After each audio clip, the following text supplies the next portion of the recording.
دي بيفكرنا بسوق الاتنين عندنا في البلد، كرنب وفنجان.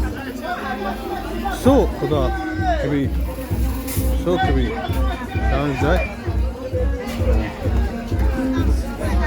الناس بتيجي تتسوق في كل منطقة، سواء منطقة غنية أو فقيرة بيتقام سوق زي ده، والناس دي كلها بتدفع أرضية للبلدية عشان طما السوق يخلص. بيقوموا الناس عمال النظافة بيجي ينضفوا الشارع ويرشوه ويطهروه بالمية وبالصابون والحاجات من دي. بص ازاي دي السوق بقى اهو.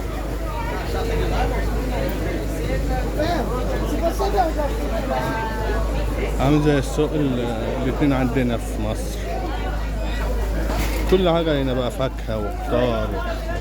الناس بتسوق كل أسبوع.